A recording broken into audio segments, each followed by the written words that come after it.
I love telling y'all's story because I think it's a story that needs to be. I call it the return serve, right? Industry makes is the return serve when folks are battling against industry or speaking up or protesting or whatever the case might be. And we're seeing it more and more out of up and down the river. So why don't I let you take it from there and introduce Robbie over here? I would love to. Thank you, Brian. So, as you stated, we like to punch back, so to speak, against a lot of the misinformation that comes out of the activist groups nationally, that funnels regionally, that funnels down to the state, that funnels down to the locals. Right. So, and the best way to do that is to get someone on the ground in that industrial corridor, because not only does it affect the government budget, the local government budget, but it also affects the people who live there and the people who depend on those jobs. Mm-hmm. And I was fortunate enough to meet Mr. Robbie Poche, who lives in St. James Parish and ironically enough, has no ties to industry, but is quite tired of the antics. So we were thrilled to hear his story and how it's not only industry that's tired of being pushed around, but it's the people of St. James as well. Robbie, welcome to the show. How are you, man? I'm good, thank you. Let's just start off with your general backstory here. What do you do? So I'm in the insurance industry. Let's get you right on it. I'm in the insurance industry. Mm-hmm. Like Miss Desiree said, I've never been in a plant in my life. Don't really know a whole lot about them. Mm-hmm. But I realized that our entire community is tied to them in some kind of way. Mm-hmm. I don't know the exact percentage, but probably 80% of all monies that come into the parish are in some form of industry. From, the money from the industry trickles down to the small businesses, to the fencing companies, the restaurants. And I don't know how this all started. I've seen these protesters protesting everything. And then I did some digging and found some great information on, the amount of our tax dollars that are being spent fighting these protesters, and the amount of money that we're losing from the taxes from plants not coming to our parish because of these protesters. Desiree, let's bring it back to you. When he said fighting the protesters, but it's both sides of the equation there. It's fighting the protesters and funding the protesters as well. I mean, that's kind of where it gets lost in the wash. Indeed. St. James Parish is 80% dependent on industry tax revenue. Mm-hmm. Without industry, just as you can see when Shell shuttered their operations in St. James, a lot of things were lost. Those things fund all of the services. They fund the Council on Aging. They fund transportation. They fund transportation for schools, and they fund first responders. So when industry is run out of town or not allowed to build, the local budget is hurt. However, the people who are fighting industry have a very large budget, and all we have, industry makes speaking, are people. Right. And that's why voices like Robbie's are so important. At 100%. Robbie, you said you can't speak to it just from a census sort of perspective, but you can speak to it from your business's perspective.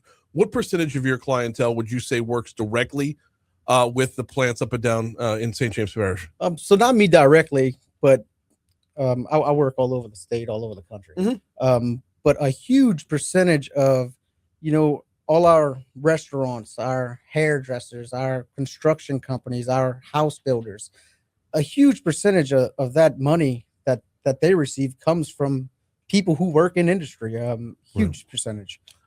Yeah, and that it's that secondary employment the primary employment that when LED lands a big project and we hear about direct jobs versus indirect jobs. Yes. What Robbie's talking about here is the indirect jobs. The multiplier effect. Yeah, exactly. Now, do we know what kind of overall effect that has on the bottom line of we'll keep it with St. James Parish because they seem to be in the crosshairs the most. Yeah. Let's keep it with St. James Parish. Do we know what kind of overall effect they have on the bottom line? The plants, the Yes. plants or lack of plants? Yes. Let's start with the plants and then remove them from the equation and see Right. what the numbers look like. So, as mentioned earlier, 80% of the budget in St. James Parish comes from tax revenue from the plants and the indirect jobs, or the multiplier effect. That effect for industry jobs is almost 8 indirect jobs for every 1 direct industry job. So that's huge. Now, when you say 80%, does that mean that the taxes the plants pay? Or does that mean the income taxes that the employees pay, the property taxes the employees pay, the sales taxes the employees pay? It's all of the above. When you add all of that together, you Right. get 80%. Now, And when you add all of that above, that's what the parish loses. Right. When there's not an expansion, when there's not a new investment made in St. James, no matter what it is, whether it's a big or small business, they're all included in the multiplier effect. okay, now let's pivot over to, and by the way, Desiree Lemoine from Industry Makes and Robbie Poche, who's a St. James resident, our guests right now. Let's pivot over to who handles the oversight, if not those who are protesting right now. We have governmental agencies that do this to make sure that the industry that we have is doing it cleaner and better than the rest of the world. Right. Right. Where does that come into the equation?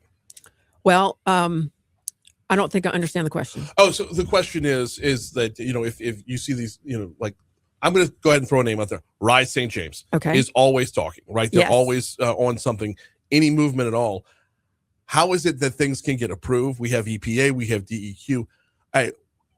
Where does their role come in that separates from what the government's already doing? Does that make sense? Yeah. I think that one is data and one is drama. Okay. So I think that the fear effect, or because, everyone wants to be healthy. Mhm. No one wants to live or think that they live in a hazardous area. Right. At the same time, the plants, and I'll say this again, and I'll say it as long as I'm working, I have never seen a business plan that says kill your community, Right. poison your community. It's just really not good for the bottom line. Right. And I think that a lot of these activists scare the communities. Mhm. And I think that's easy. It's easy. It's easy to scare people when you talk about their health. And the important message here, Brian, is it's not where you live, it's how you live. That there are other determinants to your health, not just where you live. So that brings us around to some of the information you'll find over at industrymakes.org. That's Whether you right. talk about the air quality dashboard, one of the things that caught my eye very early on, and it wasn't even through y'all, it was through the LCA. Mm-hmm.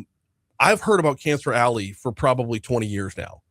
But when you start to break down the numbers parish by parish, there is no greater rate of incidence within the It's parishes less. up and down. It's less. Actually less up and down the river.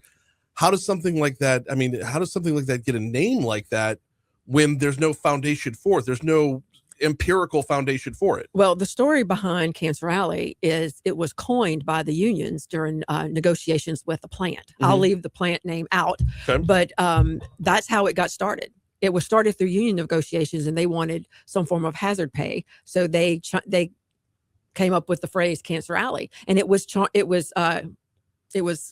and it was very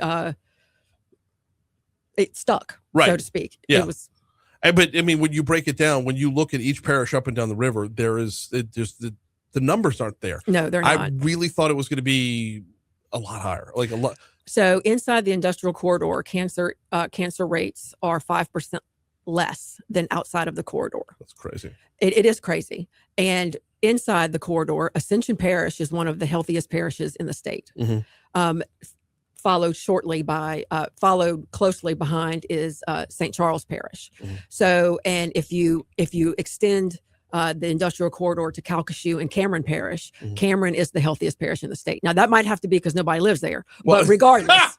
Well, that is worth noting right there, because you do have a lot of industry without Right. a lot of populace. Right. So that But plays something. the healthiest parishes are within the corridor. Mhm. And that's because they're well-paying jobs with access to benefits that give you easy access to health care. Now, whether you use that or not is up to you, Right. but it is available inside the corridor through these industrial jobs.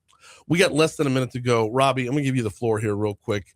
What was it that was the straw that broke the camel's back that made you want to speak up and team up with Desiree and industrymakes.org?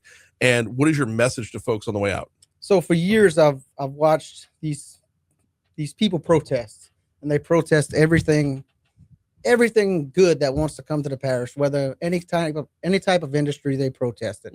And I felt like they were speaking for the whole parish. Well, they don't speak for me, and they don't speak for a large percentage of our parish. But a lot of people aren't able to voice their opinions because they're tied to something. They're tied to industry. They're tied to parish government. They're tied to the hospital. They're tied to something. So I feel like these people just kind of bully. They kind of bully people who can't fight for themselves. So when I started digging, the more information I found, the more disinformation I found they were spewing. And I just felt like the people needed to know. Desiree, Lemoine, Robbie Poche, appreciate a couple minutes this morning.